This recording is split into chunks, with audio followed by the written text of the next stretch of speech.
alguns altares podem pregar, ainda que nós não podemos supervalorizar a alma, os sentimentos, porque quem nos governa é o Espírito, a palavra ela é o Espírito. Mas se você for pegar o contexto bíblico, você vai perceber que Jesus, ele chegou na vida de pessoas que estavam com a alma dilacerada. Ele chegou na vida de uma mulher que já estava tentando de 5 para 6. Ele chegou na vida de um homem que estava 38 anos na beira de um poço. Ele encontrou alguns leprosos. Irmão, se você for analisar, ele libertou um pai que estava clamando por socorro. Ele libertou o filho desse pai. Ele libertou a filha de uma mãe. Ele libertou pessoas que estavam desfiguradas na sua alma, através do Espírito. Mas ele trouxe vida para as almas daquelas pessoas. Ele restaurou a alma daquelas pessoas. Ele preencheu a alma daquelas pessoas. Sabe por quê, irmãos? Maria, ela invade a casa do fariseu Simão, porque algo aconteceu dentro dela. Porque algo aconteceu no interior dela, que era maior, que ela nunca tinha experimentado. Amém ou não? O Senhor, ele me deu esta letra, este hino, e eu costumo dizer que este hino, ele fala ao meu coração. Ele fala do Deus, da palavra, daquilo que eu creio, daquilo que eu vivo. Porque diante do cenário da nossa história, louvado seja o nome santo do Senhor, talvez era impossível alguma coisa acontecer. Era impossível, e quando eu falo de alguma coisa acontecer, não é aqui, irmãos, está aqui com vocês hoje adorando, não é isso. Era impossível alguma coisa acontecer dentro de mim. Porque por mais que a gente queira não olhar para isso, mas às vezes há processos da vida que destrói o nosso interior, que mata os nossos sonhos, que mata a nossa vontade, louvado seja Deus, aleluia, de querer viver algo mais profundo. E a gente começa a viver a vida, passando um dia para o outro, deixando a vida nos levar. Como Deus usou os irmãos, como Deus usou a missionária, a pastora, para ministrar o louvor. A gente vive circunstâncias, às vezes, dentro da nossa casa, às vezes dentro da nossa família, às vezes, louvado seja Deus, quantas pessoas que não foram abusadas, quantas pessoas que não foram, louvado seja Deus, frustradas nos seus projetos, que não estão dilaceradas no teu interior, que, louvado seja Deus, ainda que vem na casa do Senhor, ainda que muitas das vezes, louvado seja Deus, busca algum tipo de refúgio, algum tipo de remédio, mas a realidade é que nem elas sabem lidar com aquilo que está acontecendo dentro delas. Não é verdade? Nem a gente sabe lidar com aquilo que está acontecendo dentro de nós. E eu me lembrava que aos meus 13 anos eu subia numa laje que existe lá na casa do meu pai, e eu olhava para as estrelas e eu literalmente xingava a Deus. E eu falava: você não pode existir, porque como que o Senhor pode existir e isso ter acontecido na minha casa? Como que isso vai se resolver? Não tem como resolver. Não tem sentido para isso. Não tem significado para isso. Não tem motivação para isso. Não tem como não tem como uma casa, uma família se recuperar depois disso. E o que eu vou fazer? Porque as motivações são roubadas diante de processos assim. Você é anulado de dentro para fora. Assim como Deus quer nos tocar de dentro para fora, a gente é anulado de dentro para fora, a gente morre de dentro para fora. E eu brigava, eu xingava, mas eu continuava, né? E, irmãos, e tudo aquilo que parecia que não ia ter sentido, o Senhor deu um sentido. Tudo aquilo que parecia que não ia ter um significado, o Senhor deu um significado. Parece louco, parece irreal, mas é assim, irmãos. Escute isso. José entendeu que o propósito de Deus era maior do que a ferida. José entendeu que o plano de Deus era maior do que o processo de morte. Não, você não entendeu isso. ainda que tente matar, ainda que circunstâncias se levante, ainda que processos terríveis aconteçam, mas nada disso pode impedir o plano de Deus de ser estabelecido. Pastor, parece loucura, não. Ainda que aconteça alguma coisa, Deus vai usar para a glória do projeto dele. Deus vai usar para o plano, ele vai dar um significado. João 9, eles olharam os discípulos para aquele cego e falaram: Senhor, quem pecou? Ele ou os pais? Jesus: ninguém pecou. Mas isso aconteceu para que seja manifestado, revelado, aleluia, a glória de Deus na vida dele. Ou seja, em outras palavras, Jesus estava falando: ainda que ele esteja assim, ainda dá para dar sentido para isso, dá para dar significado para isso, dá para dar uma motivação para isso, dá para isso não é problema para Deus, aleluia, e não é. Eu não sei qual foi as percas que você tiveram já para chegar até aqui.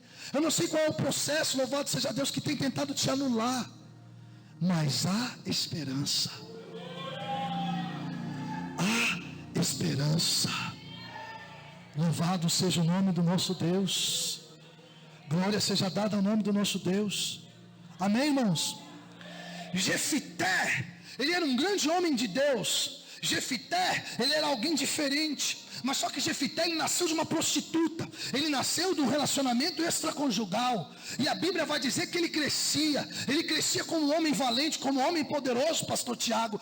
Louvado seja Deus. Mas só que Jefité tinha um porém. E grande parte da sociedade vai valorizar mais os nossos poréns. Até mesmo dentro das nossas casas. Às vezes acontece isso. Aleluia. Vai valorizar aquilo que a gente carrega. Ele é filho de uma prostituta. Ela era uma alcoólatra. Ele é um ex-viciado, ela era uma ex-prostituta. Ele vai carregar isso, louvado seja Deus. E é difícil carregar isso, porque às vezes os nossos porém afastam pessoas de nós. Porque, aleluia, porque os nossos poréns rejeitam, as pessoas rejeitam os nossos poréns. Então elas vão falar: não, aleluia, não anda perto daquele, porque aquele é leproso. Não anda perto daquela, porque aquele se levanta, mas daqui a pouco ele cai de novo. Não dá credibilidade para ele. Mas Jesus não, aleluia, quando se levanta, Jesus dá, aleluia, quando Deus, Jesus, ele não olha só o teu porém, ele olha a tua história. Eles rejeitam Jefité. Jefité foge e vai para Tobi morar com homens maus. A Bíblia diz que ele não foi morar, mas ele começa a se relacionar com homens maus. Amém? Mas o texto diz que existia um projeto para Jefité. Jefité não nasceu de um acaso. Jefité foi escolhido por um grande plano, por um grande projeto. Amém? E o texto vai dizer que se levanta uma grande guerra. E a Bíblia vai nos narrar que quando essa guerra se levanta, os anciões da cidade se unem e falam assim: nós vamos ter que encontrar um homem que seja capaz de nos guiar, de nos governar e de, louvado seja Deus, nos mobilizar para que nós possamos vencer essa guerra. E esse homem no qual nós escolheremos será colocado como cabeça de toda a nação. Então eles haviam decidido isso. E o texto vai dizer que agora eles vão atrás de quem? De quem? De Jefité. E quando eles chegam atrás de Jefité, eles: olha, viemos buscar você porque você é a pessoa certa. Deixa eu conjecturar, os teus traumas, o teu porém, aquilo que você carregou todo esse ano, aleluia, não te matou, te trouxe uma estrutura. Você é alguém diferenciado. Você é alguém, não, eu preciso falar isso daqui. Vai ter momento da tua história, aleluia, que vai ser os teus poréns que vai te, louvado seja Deus, diferenciar diante do cenário. Por quê? Porque carregar aquele jugo não é qualquer um que carrega, mas o sofrimento vai fortalecendo o homem, o sofrimento vai estabelecendo o homem. Aí existe uma guerra que aqueles que viviam uma vida normal não podiam se levantar. Mas aquele que tinha problema, aquele que era o problemático, ele tinha costa larga para assumir e falar assim: não, aleluia, louvado seja. Ele tinha autoridade porque ele conhecia a dor, ele tinha autoridade porque ele conhecia a ferida, ele conhecia, aleluia. Olha para a pessoa do teu lado: o teu porém, fala, o teu porém, ele não é para te matar, ele é para te diferenciar, para te dar estrutura, aleluia. Amém ou não? Eu não sei nem se eu vou ter voz para cantar os outros louvores, vocês vão ter que me ajudar. E a Bíblia diz então, irmãos, que quando os anciões chegam para chamar ele, Ele fala assim: agora vocês vêm me chamar? Agora? Agora que vocês estão em aperto, vocês vieram precisar de mim? Mas só que os anciões foram realistas. Sim, agora que nós estamos em dificuldade, nós precisamos de você. Aí ele se levanta: mas eu só vou com uma condição, que se Deus me der vitória, vocês vão me colocar sobre cabeça da cidade, do povo. Mas presta atenção, tudo isso ele já tinha ganhado. Mas o porquê que mesmo ele ganhando isso, ele vai pedir isso? O porquê que quando eles aceitam isso, ele volta para a cidade, agora ele levanta o exército para guerrear, e quando ele vai guerrear, ele fala: Senhor, se o Senhor me dá vitória nesta guerra, aquilo que aparecer na porta, primeiro eu te entrego como sacrifício. O porquê? Porque a ferida ainda não estava fechada, a ferida ainda estava aberta, ele ainda estava se vendo, ele estava agindo em cima de um trauma. E quem levanta um ministério, quem levanta uma família, quem levanta um emprego, quem levanta uma empresa sobre um trauma, não tem como prosperar. O porquê que ele falou: vocês têm que me colocar como cabeça? Em outras coisas ele está querendo dizer: vocês me humilharam, vocês me mandaram embora de lá, mas eu só volto lá se for honrado. Aleluia. Mas só que José não fez isso, porque José entendeu que o propósito era maior do que o trauma. Quando ele viu os irmãos, ele falou: calma, calma, calma, calma, porque todo o mal que vocês fizeram contra mim, Deus transformou em bem. Deus usou tudo para um projeto. Eu não tenho nada contra vocês. Eu entendi que o projeto é maior do que a ferida. Eu não carrego trauma, eu não preciso. Deixa eu entender uma coisa: o Espírito Santo de Deus, ele está preocupado com o que está dentro de você. Porque quando vira o que está dentro de você, quando a chave muda, quando você se levanta, quando isso passa, quando você entende o propósito, você está pronto para viver o Efraim. Porque o Manassés chegou, você já não sente mais dor do teu passado, você se lembra e não sofre mais. Então você está pronto para prosperar na terra da tua aflição, você está pronto para viver algo sobrenatural. Mas quem está levantando coisa em cima de ferida, diz assim: olha, eu sempre fui a errada da minha casa, mas Senhor, o Senhor tem que fazer alguma coisa para eles ver. Você vai se arrepender disso, não vai dar certo. Porque em outras palavras ele estava falando isso: Senhor, eu vou fazer um voto aqui porque eu ainda estou com medo de errar de novo, e se eu errar de novo eles vão acabar comigo. O Senhor tem que me justificar diante deles. Amém ou não? E aí ele acaba errando mais uma vez. Ele vive os projetos de Deus, ele vive o plano de Deus, mas não vive a plenitude, porque não havia sido curado. Ainda que não se desviou andando com homens maus, mas os homens maus não ajudaram ele a ser curado. Amém ou não? Deus, ele tem cura hoje aqui para você, para mim.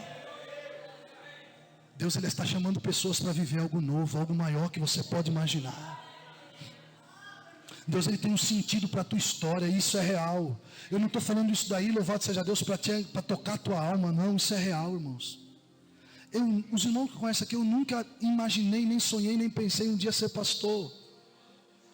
E hoje o Senhor me deu um significado para a minha vida. Eu uso tudo aquilo que eu vivi para que outras pessoas possam ser edificadas e alcançadas por Cristo da mesma maneira como eu fui alcançado, e da mesma maneira que Ele tem dado sentido para a minha vida, Ele vai dar sentido para a tua vida.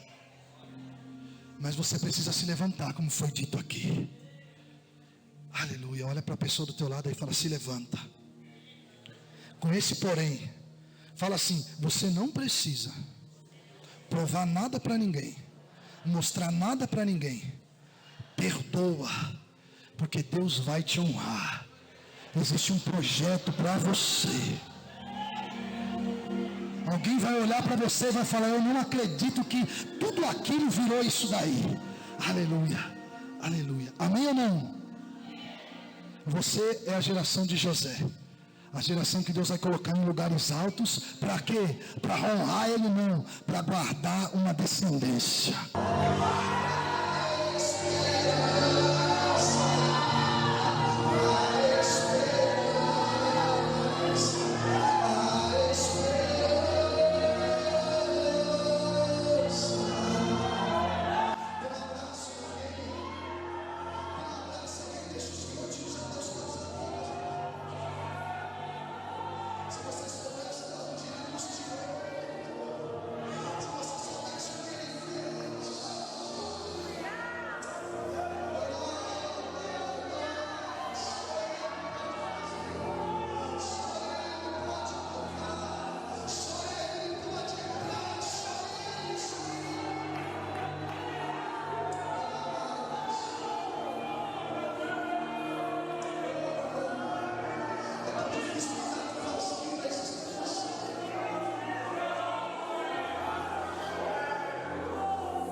porque as mãos do Senhor estavam sobre ela, ainda que cheia de traumas, ainda que sem pai, ainda que sem mão, ainda que sem uma faculdade, sem estudos, mas ela tinha um Deus todo-poderoso que levava, aleluia, os líderes olhavam para ela. Tem algo diferente nesta menina, o rei olhou para ela, tem algo diferente nesta menina, tem algo diferente na tua vida. O diabo não quer que você fale parte das promessas de Deus, ele quer que você morra na frustração, mas eu tenho uma boa notícia para você.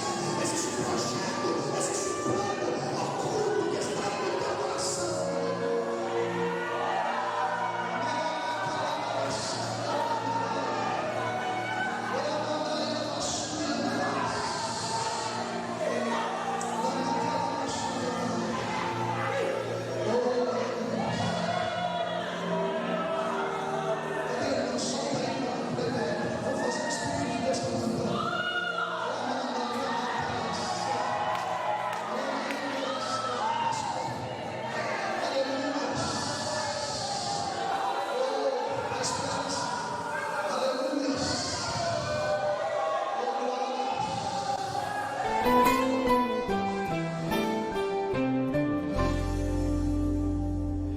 Eu creio no Deus do impossível. Eu creio no Deus que dá sentido. Eu creio no Deus que tudo pode transformar. Eu creio na esperança para o aflito. Eu creio que há um consolo, um alívio. Eu creio que há um descanso para se deleitar. Creio na força que nos faz vencer os vales. Creio no amor que trouxe redenção na cruz. Para os arrependidos, nova chance, salvação em Jesus. E no poder que impactou o cortejo em Naim, mesmo poder que transformou o amargo em Noemi. Para os desesperançados, o socorro, escudo forte e fortaleza pro fiel. Creio no amor de um pai que fez o pródigo voltar, e no valor das lágrimas vertidas no altar, que há um caminho para ele na tormenta, que ele vem, que voltarás. Eu creio, eu creio.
Espírito Santo de Deus, nós clamamos ao Senhor, Pai, nesta noite, Pai.